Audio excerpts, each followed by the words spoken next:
saat mengeluarkan zakat fitrah. Kemudian utamakan kaum fakir dan miskin tadi, asnafnya adalah sama dengan asnaful zakat al-mal, yang menerima sama dari zakat mal, sama zakat mal, itu bukan fakir, miskin dan seterusnya. Ada orang yang punya utang, kemudian orang yang terputus di tengah jalan, yang punya bekal, kemudian juga orang yang berada di medan laga, fisabilillah dan lain sebagainya. Baik, itu adalah tentang zakat fitrah. Mohon diketahui, maka sekarang sudah mikir, sudah dikumpulin, keluarkan ya, baru nanti disiapkan, baru nanti di malam hari raya atau menjelang sholat hari raya Anda keluarkan. Tapi kalau Anda bagikan sekarang pun boleh, karena barangkali memang Anda, tetangga Anda yang kelaparan hari ini, sementara Anda nggak punya uang kecuali zakat fitrah. Ya sudah, Anda keluarkan zakat fitrah Anda, selesai. Baik, berarti itu sudah menjadi miliknya dia. Nah, ya seperti itu, miliknya orang fakir tersebut. Baik, ini saja insya Allah masalah zakat fitrah, dan insya Allah kita lanjutkan insya Allah pertemuan yang akan datang. Mungkin masih ada sepekan lagi, Sabtu depan insya Allah kita akan bicara tentang sholat hari raya. Biar sholat hari raya itu sholat bukan harus berjamaah saja, memang diutamakan nanti insya Allah. Itu insya Allah sholat hari raya pertemuan yang akan datang. Baik, kita langsung pada kitab At-Tarhibu wa Tarhib. At-Tarhibu min qala Ibnu Hajar Al-Asqalani rahimahullah ta'ala. Di dalam kitabnya At-Tarhib wa Tarhib, dia membuat judul bab At-Tarhibu min tarki huduril jama'ati li ghairi udhrin. Peringatan, ancaman bagi yang meninggalkan sholat jamaah tanpa udzur. Tentunya ini masih berputar-putar di seputar hadis bagi orang yang mengatakan sholat jamaah adalah harus wajib. Kemarin sudah kita sampaikan sholat jamaah adalah wajib. Tentunya wajib di sini ada yang wajib, itu ada perbedaan para imam. Menurut Imam Ahmad bin Hanbal, di situ ternyata mengatakan wajib juga ada cabang-cabangnya. Ada wajib menjadi syarat sah, kalau tidak jamaah tidak sah. Ada wajib ya, harus di masjid. Ada wajib yang hanya sekedar wajib, biarpun sholat sendiri tetap sah tapi dosa. Ada mengatakan wajib cuma kalau sholat sendiri sah tapi dosa. Ada yang mengatakan wajib kalau sholat sendiri dianggap tidak sah. Ini bagi yang mengatakan wajib ada 3 macam. Yang mengatakan sholat jamaah itu wajib ada 3. Yang pertama, wajib dilakukan di masjid bagi kaum laki-laki. Yang kedua adalah wajib sebagai syarat sah, kalau tidak melakukan berjamaah tidak sah sholatnya. Tapi bisa dilakukan di mana saja, yang penting berjamaah. Kalau tidak berjamaah tidak sah sholatnya. Yang ketiga adalah wajib tetap sah sholat berjamaahnya, akan tapi dia berdosa karena melakukannya sholat sendiri. Itu yang mengatakan wajib. Kemudian yang lain adalah fardu wajib kifayah. Itu madhab kita. Yang dikukuhkan dalam madhab Syafi'i adalah fardu kifayah, wajib bagi sebagian saja, kalaupun yang lain tidak melakukan. Asalkan di masjid sudah ada syiar jamaah yang didirikan, maka yang lain tidak wajib melakukannya. Cuma biarpun itu tidak wajib bagi yang lainnya, berarti rugi dong. Bukankah sholat berjamaah adalah dengan pahala yang dijanjikan berlipat ganda sampai 27 kali lipat, 27 derajat. Jadi kalau bicara tentang sholat berjamaah di sini jangan bicara tentang wajib tidak wajib saja. Kita harus rindu untuk mendapatkan pahala yang berlipat-lipat. Dan pendapat yang kedua dalam madhab kita Imam Syafi'i adalah sunnah muakkadah yang sangat dikukuhkan. Nah, sunnah yang dikukuhkan itu adalah sunnah berat. Ya, jangan sampai cuma sunnah. Nanti kita meremehkan sunnah dong, sunnah kok diremehkan. Maka dari itu berupaya Anda untuk bisa sholat berjamaah, khususnya di masjid, hidupkan sholat jamaah di masjid. Ini himbauan untuk tidak meninggalkan sholat berjamaah. Ini lagi-lagi di dalam berputar-putar menurut pendapat atau hujjah orang yang mengatakan sholat jamaah itu wajib. Nah, ini adalah riwayatnya Ali bin Abbas dari Sayyidina Abdullah bin Abbas radhiyallahu taala anhu. Semoga Allah senantiasa memberikan keridhaan kepada Sayyidina Abdullah bin Abbas radhiyallahu anhu. Semoga Allah meridai Sayyidina Abdullah dan ayahandanya Sayyidina Abbas, aman baginda. Kalau beliau berkata, kalau Rasulullah SAW bersabda, "Man sami'a nidaa Barang siapa yang mendengar seruan azan, walam yamna'hu min ittiba'ihi 'udrun, kemudian tidak ada halangan untuk bisa mengikuti, maksudnya menjawab dengan pekerjaan, bukan menjawab dengan omongan, dengan ucapan. Kalau tidak ada udzur,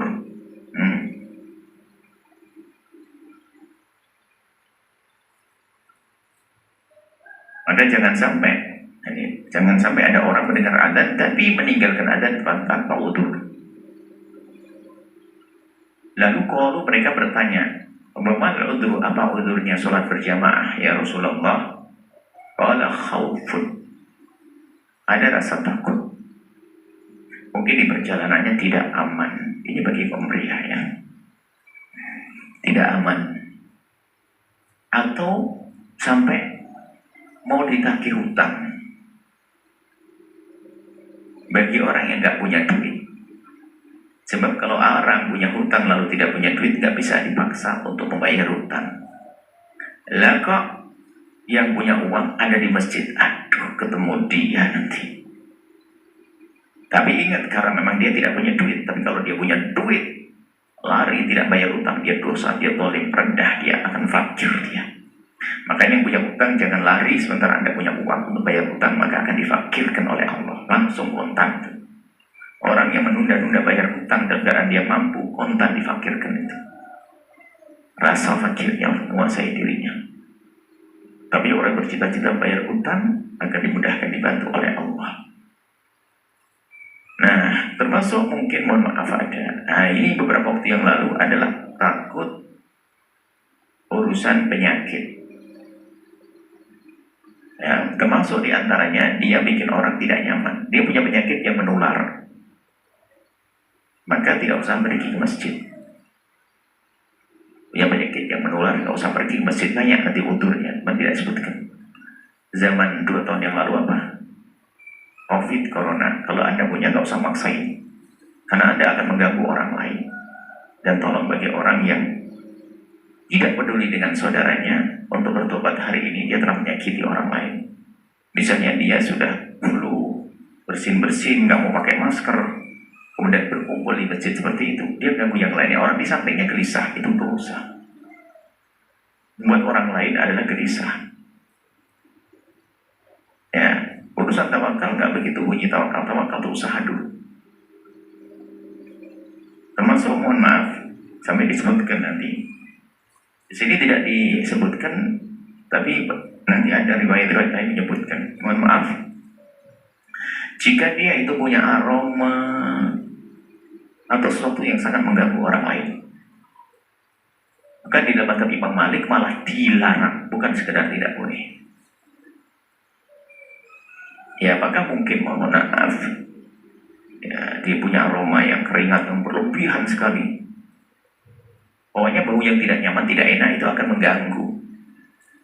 Sehingga sebaliknya, jika kita ingin kita akan berada di tempat keramaian, disunahkan kita untuk mandi. Mau ke masjid mandi biar aroma wangi. Jadi bau-bau juga menjadikan termasuk udur. Udur yang lainnya adalah panas yang sangat, terik matahari yang sangat, sehingga merepotkan perjalanannya. Nggak punya payung, nggak punya mobil aja.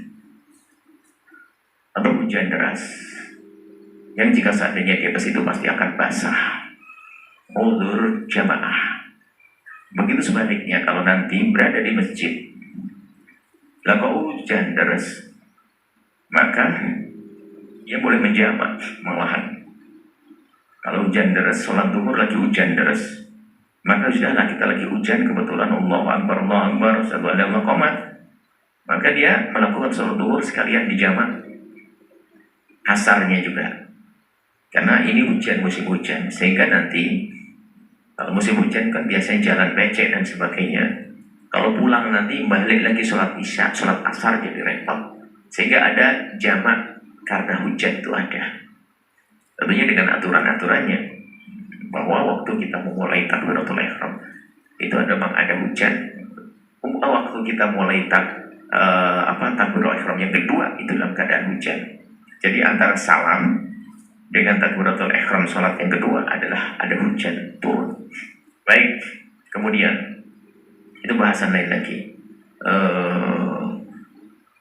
Udzur banyak, udzur sakit. Sakit yang menjadikan udzur Jumat dan jamaah itu sama udzurnya. Udzur jamaah di sini bagi mengatakan wajib ya, tentunya. Udzurnya adalah sakit. Sakit yang memberatkan dia untuk duduk di situ. Sakit yang memberatkan dia untuk duduk di situ. Ishal atau buang-buang air kecil kan merepotkan. Karena tidak semua masjid terpenuhi dengan toilet. Biarpun ada toilet merepotkan, mondar mandir. Baik, biarpun wajib, bagi yang mengatakan wajib pun ada udzurnya, banyak udzurnya. Termasuk untuk sholat berjumuah. Baik. Lam tuqbal as-sholatul lati sholat. Jadi kalau ada orang mendengar suara azan lalu tidak sholat berjamaah tanpa udzur, ini riwayat lam tuqbal as-sholatul lati sholat, tidak diterima sholat yang telah ia lakukan. Rawahu Abu Dawud, Sahahu Ibnu Hibban, Al-Hakim. Wah, ini menurut sholat ini kan betul bagi yang membawa hadis ini, yang menggunakan hadis ini dijadikan sandaran bahwa sholat berjamaah adalah wajib. Akan tetapi ternyata menggunakan hadis itu tidak boleh satu hadis dicomot lalu diamalkannya. Para ulama menimbang-nimbang dengan hadis yang lain. Nah, ini lam tuqbal sholatuhu, ini maknanya apa? Apakah betul tidak diterima? Kalau tidak diterima semuanya, maksudnya berkurang atau bagaimana? Karena ada dilihat dari hadis lain. Kalau memang tidak diterima, maksudnya tidak sah dan ini semua nggak sah dan diterima betul-betul. Tapi kenapa ada orang tidak salat berjamaah dibiarkan oleh baginda? Sehingga para ulama kalau ingin mencetuskan hukum dicari dulu hadis yang serupa, hadis tentang salat jamaah. Ternyata hadis Sahih Bukhari Muslim, tentunya dalam sejarah untuk jadikan hujah lebih kuat daripada ini hadis. Bahwasanya suatu ketika ada dua orang itu datang di masjid Rasulullah itu nggak ikut sholat, sementara baginda Nabi sholat. Ada orang dari rumah masing-masing, bukan orang berdua, maksudnya orang satu, dua orang.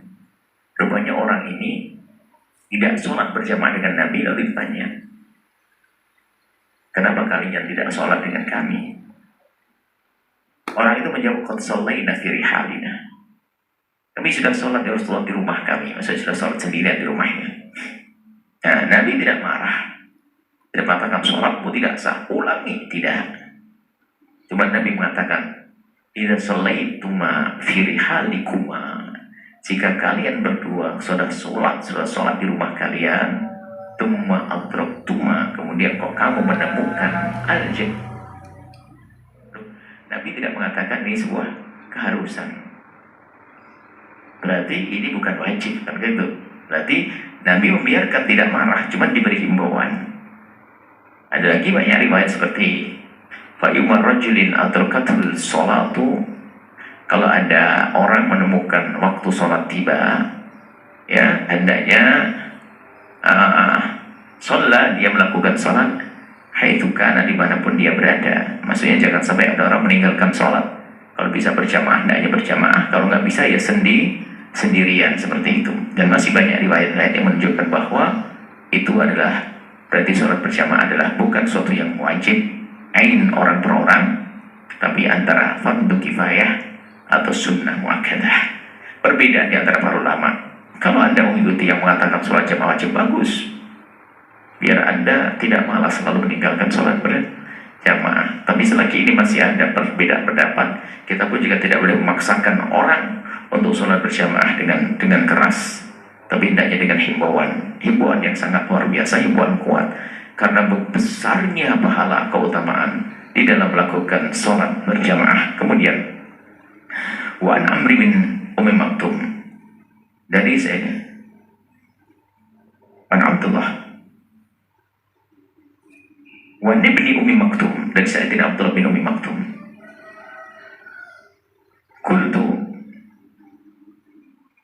qala, beliau berkata, qultu ya Rasulullah, wahai Rasulullah,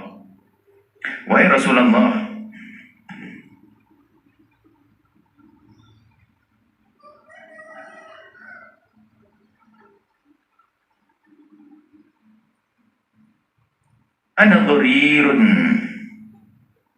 aku orang buta. Syasi'ud dar, rumahnya jauh. Rumahnya jauh ya Rasulullah, aku orang buta, sudah begitu rumahnya jauh. Waliko itu layula'imin. Kalau aku punya tukang biasa nuntut, tapi orangnya nggak sesuai dengan aku, maksudnya nggak cocok saya dengan dia. Mungkin apakah orang suka marah-marah atau bagaimana, atau nggak sabar dan sebagainya, nggak nyaman deh intinya dengan tukang tuntun. Fahal tajidu li rukhsatan, apakah ada kemurahan buatku, rukhsah an usolli fi baiti, untuk sholat di rumah. Yang ngomong orang buta. Nabi mengatakan, qala atasma'un nidaa, kamu dengar azan? Dengar azan enggak? Qala na'am, iya aku dengar ya Rasulullah. Qala ma ajidu laka rukhsatan, enggak ada kemurahan untuk kamu, enggak ada rukhsah, harus tetap sholat berjamaah. Nah, dari inilah maka ada orang mengatakan sholat jamaah adalah wajib. Sementara mazhab lain, mazhab Syafi'i, mengatakan yang fardu kifayah atau sunnah. Maka melihat hadis begini, tentunya adalah bisa saja, karena Nabi itu memerintah, itu adalah ada irsyad, petunjuk. Karena Abdullah bin Maktum adalah orang yang hampir tidak pernah ketinggalan berjamaah, orang yang sangat senang beribadah, maka diberi pendapat semacam itu. Jadi bukan menjadi sebuah keharusan, atau kayak mengatakan kelemahan hadisnya dan selesai.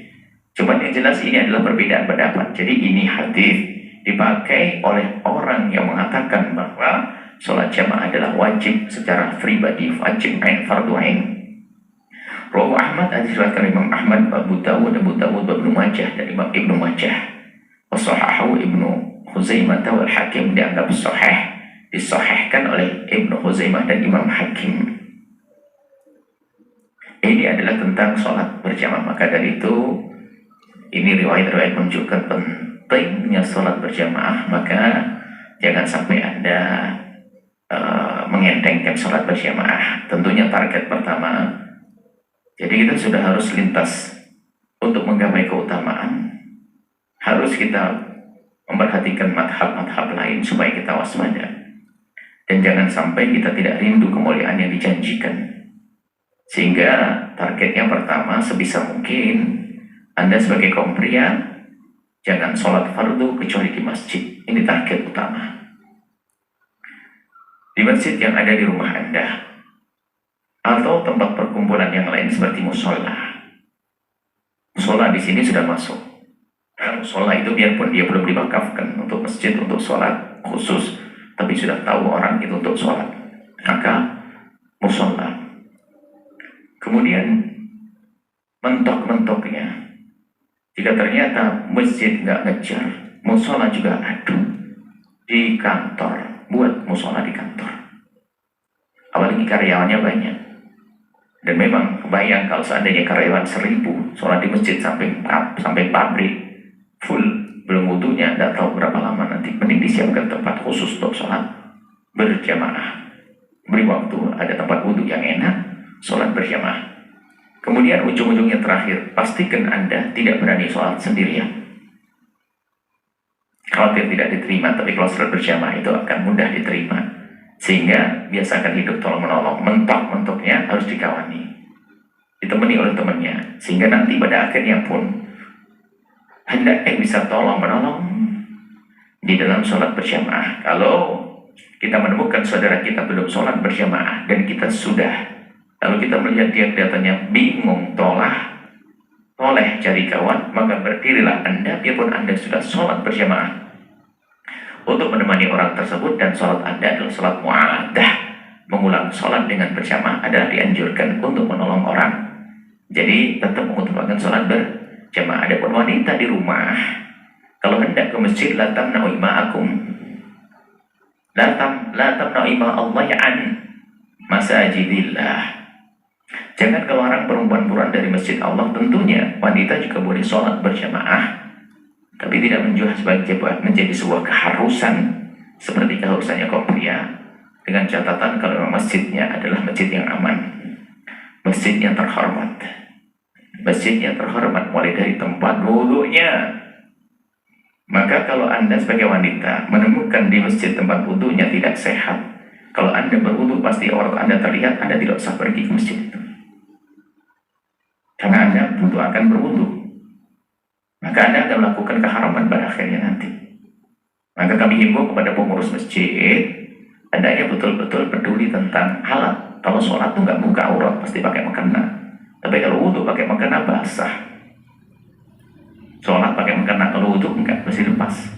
Dan mungkin kadang sebagian wanita adalah pengen tetap bersih bajunya sehingga dilepas. Coba kalau itu tempat tidak terjaga, kan terlihat oleh kaum pria, maka dosalah orang tersebut. Tapi sebelum orang itu dosa pertama dirasa oleh ustadznya yang memimpin pembangunan masjid. Bawa-bawa ustadznya. Termasuk ada toilet, mohon maaf, yang tidak tertutup aurat. Maka itu adalah ustadznya yang ditanya dulu oleh Allah. Makanya kami menghimbau bahwa masjid-masjid yang dibangun itu hendaknya prioritas adalah toilet yang bagus, tempat wudhu laki perempuan yang terpisah, dan khusus perempuan adalah yang aman, tidak kebuka auratnya. Dan pria pun kalau pipis jangan sampai kelihatan auratnya. Pastikan kalau orang pipis tidak terlihat auratnya. Sekarang mohon maaf ada orang pipis bersebelahan, saling melirik, saling mengetahui, biarpun sama-sama laki-laki. Itu yang salah, dosanya adalah ustadznya dulu. Sebelum orang tersebut, kan ada tempat pipis yang ya kita belum pernah nyoba sih, kayaknya itu kalau saya coba pasti kelihatan itu. Kita belum pernah nyoba di tempat pipis yang sambil berdiri itu kan berdempetan sejajar begitu. Itu ya namanya manusia melek, sambil buang air kan nggak mentok gini, ada pasti. Kelihatan haram. Ternyata dosanya bukan untuk dia, untuk ustadz yang memimpin pembangunan masjid tersebut. Wahai para ustadz, hati-hati. Memang perlu merenung seperti ini agar kita sadar, supaya kita tidak masuk kesalahan yang tanpa kita sadari. Tanpa kita sadari itu kesalahan, tapi kita sadari untuk melakukannya. Dosa juga buat kita. Naudzubillah. Kemudian juga toilet yang tertutup demi keamanan di hari ini ya, sehingga orang bisa kerasan di masjid karena toiletnya bersih, bagus dan sebagainya ya. Kemudian juga kebersihannya jangan sampai mengundang kotoran, penyakit dan sebagainya ya. Termasuk yang perlu kami ingatkan, biasanya ini ada masjid meniru kayak masjid dahulu di saat air masih muda dan yang lainnya. Jadi antara ada toilet, kemudian antara tempat wudhu ini ke masjid itu biasanya dikasih satu kolam begitu. Kolam. Tolong yang memang di masjid ada kolamnya, Anda tidak hanya menjaga kesucian orang yang sholat, tapi harus menjaga kesehatan mereka. Tugas Anda wahai ustadz. Kalau memang ternyata Anda tidak bisa menjaga kesehatan, ya usah pakai itu. Maka kalau sudah cuci di tempat wudhu selesai, nggak akan ada najis. Siapa bilang najis? Khawatir, itu namanya was-was. Jadi kalau membuat kolam itu, kolam untuk cuci kaki itu harus Anda pastikan air mengalir ya, jangan sampai nanti menjadi orang kena koreng bersama. Bahkan hari ini ada penyakit-penyakit yang berpindah karena air. Maka sebetulnya sudah ada keran wudhunya selesai, cuci kaki tempat wudhu nggak ada, tidak usah pikir macam-macam. Berjalan langsung masjid nggak ada masalah. Nah, ada sebagian masjid maksakan ada itunya. Itu kan tidak dipikirkan sisi lain. Bisa tidak menjaga airnya? Rupanya air itu tidak diganti sudah 2,5 tahun. Masya Allah. Karena di tempat itu memang air sangat kurang. Sudah warnanya kalau lagi diem lama nggak ada warnanya karena pada ngendam ke bawah. Tapi giliran kena kaki kita naik semuanya.